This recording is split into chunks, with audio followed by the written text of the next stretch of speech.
Well, it essentially happened exactly like I said it would. Putin is not serious in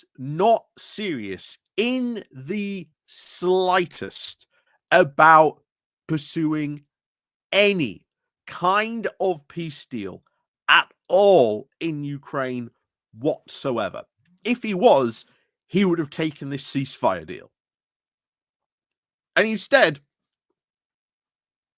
Zelenskyy was proven right. Zelenskyy was proven right. Absolutely. You cannot trust Putin. And that if Putin says something, he doesn't keep his word. Because if you have a look at what Putin said in response to this 30-day ceasefire, it basically amounts to the fact that, oh, we agree with this ceasefire in principle, but we've got to establish the root causes of this conflict. Well, what did we say last time about we covered this, which was literally yesterday? The stuff that is being addressed of what Putin is asking for amounts to the complete rollback of NATO.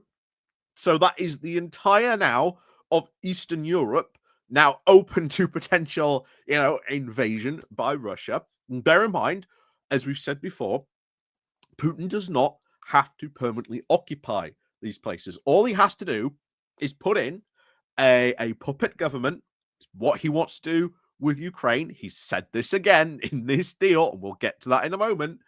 But you put in a puppet government, and basically it does exactly everything you want it to. And if there is a protest, if there is rebellion, don't worry, guys, because you've got Russian forces on speed dial that will gladly come in and put down any rebellion that you might have.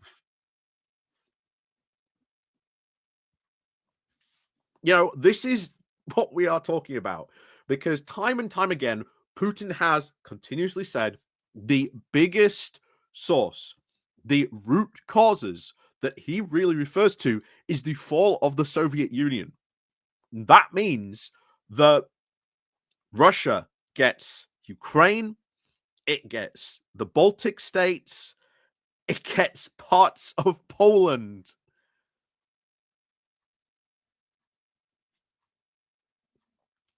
And as we said, he wants to increase his influence in other countries.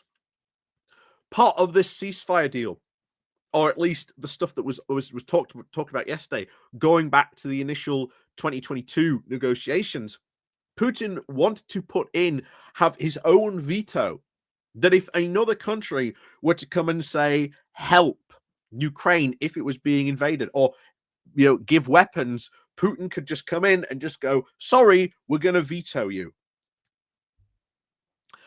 For those of you who watch Andrew Marr on LBC, they had a Putin ally on there yesterday, and he said, all this problem, this all starts back in 2014, where we saw this coup against the rightful government by hard right forces, the typical Russian propaganda line that we have been seen repeated ad nauseum, not only by the Russians, but even by people in the West.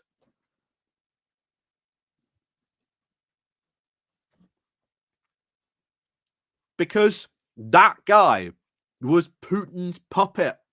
That was the guy who was literally going to sign a deal with Putin that would have handed Russia full and total economic control of Ukraine.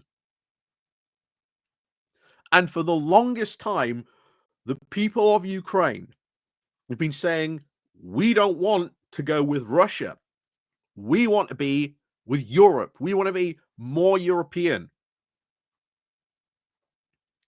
And that's where you got Euromaidan, where the Ukrainian people rose up and said, we do not want to you to sign this deal with Russia. We want you to sign the European Economic Agreement, which he promised in the election he would sign. And it got to a point where he was calling the Ukrainian military in, trying to, put an end to these protests. The Ukrainian military turned around and said, no, thank you. To which, at that point, Putin was seriously considering sending in Russian troops. Except, of course, he got booted, and ousted by his own party because that phone call, because the smart thing, the Ukrainian military turned around and said, yeah, by the way, people of Ukraine, we've just been asked to do this by, our president. We don't feel really comfortable doing that, but, we feel like you should all know. And of course, he was voted out democratically, even by his own party, gave him the boot. I mean, that's not, everything. I am skipping over, some details, but that is essentially, the Cliff Notes version of, Euromaidan in a nutshell. There's a ton of other stuff as well, but, there are a lot of other videos out there explaining Euromaidan and what's been going on in Ukraine, and of course the lead up to, of course, 2014, why it happened and why the Ukrainian people, booted out their, the president at the time. There's a lot of very good videos, even from Ukrainians, who tell you exactly why, the reasons why Euromaidan happened. But no, they want to go back to that guy because that was their president. They install a puppet, and, Putin basically gets to control Ukraine. And if you don't believe me, in like the past 24 hours, if you have a look at what a lot of the Russia watchers are saying, Belarus has basically, last night got quietly annexed. Sure, it might be still there in name, but officially, with what Putin and Lukashenko have just signed, they have just been quietly annexed. Because guess what? If you live in Belarus, for some reason, you can now vote in the Russian elections. Kind of odd that, Russians, that Belarusians get to vote in Russia's elections. Kind of odd that. And that Russians can now vote in Belarusian or in Belarus elections. Kind of weird. Because basically, I think what you're going to see is all these votes come from Russia for Lukashenko. Lukashenko now ain't going anywhere. And that the slow and steady, more gradual annexation of Belarus is, proceeding its course. And that is exactly what Putin wants to do with Ukraine. And not just Ukraine, but the Baltic states as well.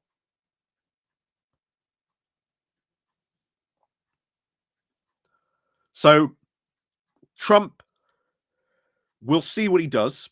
We know that apparently that today, I think maybe, who knows, there's going to be a phone call apparently. So I don't know what's going to, happen because of that. Like I say, the talks that are going to be happening in Saudi Arabia, I don't think are going to go anywhere because, no one is on the same page. Putin made that very clear.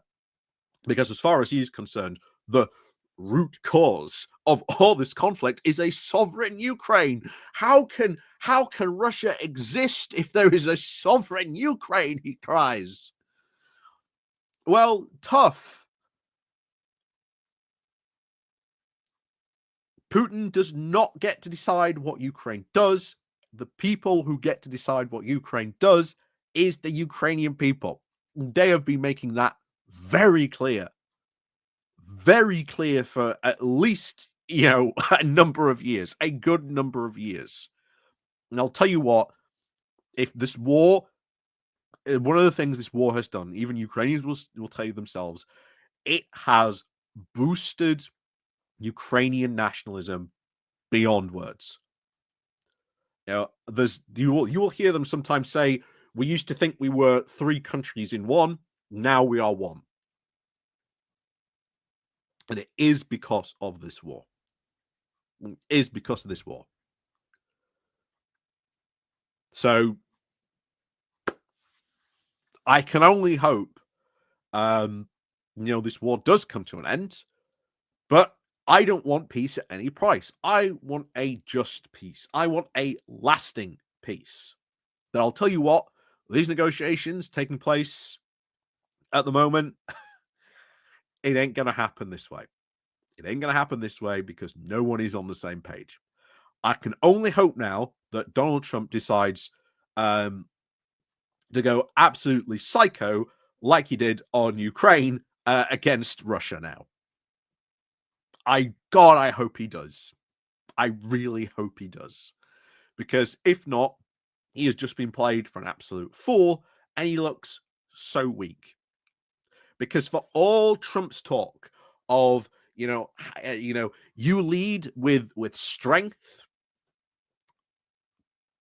right now, he's going to be on a phone call with a guy who we know only responds to strength. And what strength is Trump going to do to Putin to get Putin to agree to ceasefire talks? Because I'll tell you now, Donald Trump has already blinked once. I suspect he will blink twice again. And still, the ball is in Russia's court. This ceasefire deal, I think, would be good. I think it would be necessary if you want to start, peace negotiations. But as we've said before, and we've been saying for a while, Putin is not serious about these peace talks. So what do you do, Trump? What do you do? You've got to force Putin to the table. How are you going to do that? So once again, we are probably going to look, at least on this front, to another interesting 24 hours on this front. Not least, of course, this weekend as well. And like I say, I don't think those talks are going to go anywhere at all. I am very, very, I'm not even pessimistic about them. I think it's a waste of time, quite frankly, when no one is on the same page. No one is on the same page because Russia is asking for a whole load of stuff, which no one in Europe would want. The Trump presidency should absolutely not go through with any of this because, there would be Republicans, I think, even who maybe have gone so far along with Trump so far, if he did a lot of this stuff, I don't think they would, because some of the stuff you are seeing Putin ask for in some of these conditions also amounts to the fact he doesn't like the fact Europe is now rearming. Gee, I wonder why he doesn't like the fact Europe is rearming. I can't understand. Just yeah.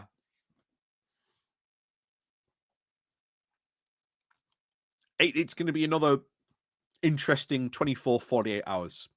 That I will tell you now, when it comes to Monday morning, we will be looking at these peace talks have gone nowhere. They've gone absolutely nowhere. So, as always, let me know what you think down below. And of course, as always, we'll see you all next time.